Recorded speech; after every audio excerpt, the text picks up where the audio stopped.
Thank you for joining our latest installment of our small group study. We're going to be talking about King Ahab. King Ahab was a king of the north, and like all the kings of the north, was an evil king and is a very representative king for the kinds of things that the evil kings did, and why eventually both the northern and southern kingdom will come to an end and go into captivity. Chad, would you like to read for us? Yeah, I'm going to start off in 1 Kings chapter 21 at the top. Now Naboth the Jezreelite had a vineyard in Jezreel beside the palace of Ahab king of Samaria.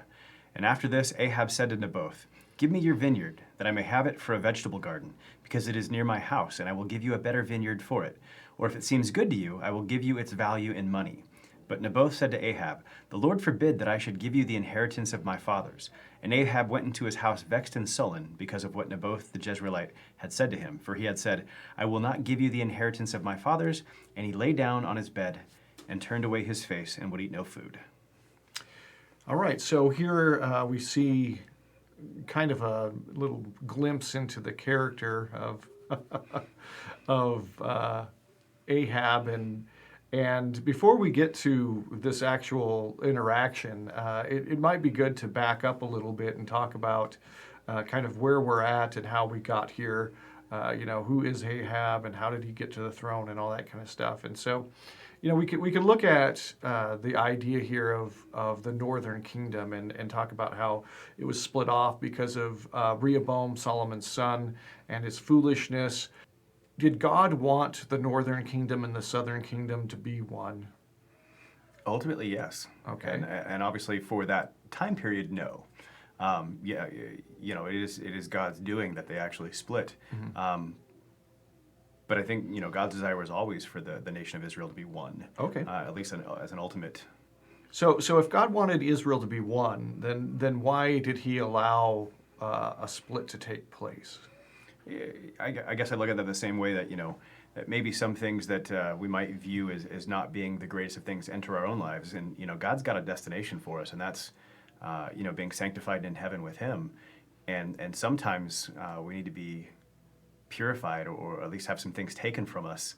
And at the time it seems not great, and it doesn't seem like it's on the path to sanctification and in heaven with him, but it ends up being beneficial. And same thing here. Rehoboam's reign doesn't start off on a good foot at all, and he is not going to be a good king, and it is not going to be something glorious for Israel or a reflection of God, and so God judges it. Yeah, and so Jeroboam, who is then the beginning of the northern kingdom, the first king of the northern kingdom, we like to think of these stories in black and white. We want a good guy and a bad guy, and Rehoboam, because he's going to be part of the southern kingdom, we want to say that he's somehow going to be good, and Jeroboam's somehow going to be bad. But is that really the way that this story pans out?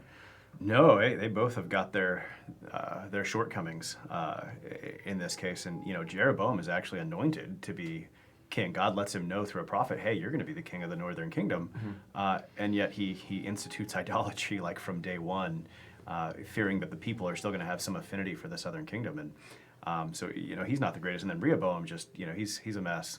He does not follow in his father's early footsteps at all. Yeah, and it's interesting to look at how the two kingdoms' futures are kind of shaped by this split.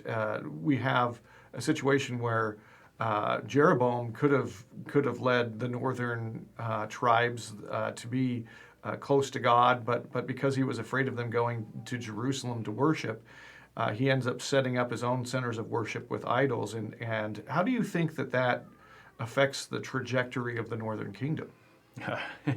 Well, obviously he's trying to set up some sort of permanence to this northern kingdom, and which I would argue is not God's intention anyways. But for setting up idolatry, it has a really direct effect. God says, "I'm going to judge you, and your family is not going to continue being on the line for more than so many generations," or something like that. So it's pretty harsh, but it also it sets the people on a path to not worship God in the ways that he's instituted, and not to engage in temple worship. He was worried they would still go down to the temple, which I think that's probably what God had intended.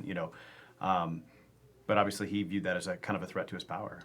Yeah, I think that there's a later king named Omri who kind of institutes a dynasty. It only lasts 50 years, but Omri and his dynasty will be kind of the high point of the northern kingdom, and they will practice a different kind of idolatry. It seems like with Jeroboam, it's an idolatry of trying to worship God through the wrong means.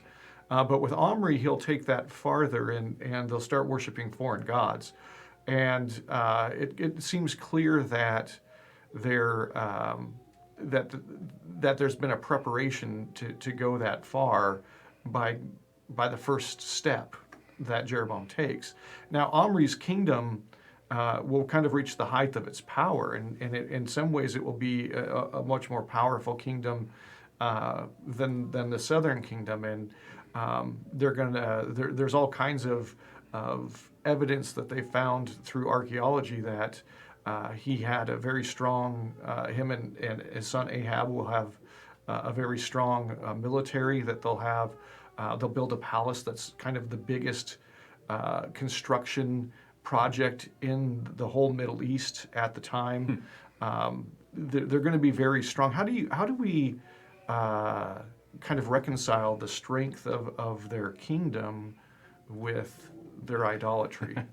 I guess I reconcile it really easy with, balancing their strength with their lack of permanence. Same way you might, look at the rise of Hitler's Germany and stuff like that. It was, how did this happen? But at the same time, it was very short-lived, and it was judged. Okay, so what is it about worshiping an idol then that creates this lack of permanence? Do you think is there any kind of lesson or connection that we can make that helps us to understand and see these connections? Sure. I mean, we've talked about having, a hierarchy and having the proper hierarchy, and it starts with having the proper thing at the head of the hierarchy, and that's God. And put anything else there, including idol worship or the king or what have you, and you're going to have problems. It's just not going to interact with reality in a permanently successful way. Okay, so we might compare it to, in our own life, we could say, I might start worshiping money. Am I a lot more likely to get more money if I'm worshiping money? Yes, but the rest of the things that might come with it may not. Right. So are you aware of, in your life, have you ever encountered somebody who made that choice, and what was the end result for them? Absolutely. I knew somebody who was a really decent guy, and but he ended up doing exactly as you suggest, actually, with money, and he ended up cheating a business partner who was a friend of mine, and there was really no good recovery. And then he lied to cover it up, and it just went downhill, and then it just kind of unwound at some point to be this long trail of just disaster, and he ended up losing, his entire group of friends as a result. Yeah, and so what we see here is that this is actually entirely predictable, that you can make apparent success by changing your hierarchical structure, but there's a foolishness in that, because the hierarchy is actually not geared toward immediate success, if we want to say that. So what is the hierarchy geared toward then? Well, it is geared towards glorifying God, I guess, at the end of the day. But God is glorified when we're fruitful as well. And so in the end, I guess you got to figure out how we're going to measure success and stuff like this. But, God's not interested in shortcutting the system, if you will. And he's got a long-term plan for our fruitfulness. And when we try to short circuit that, usually doesn't end very well.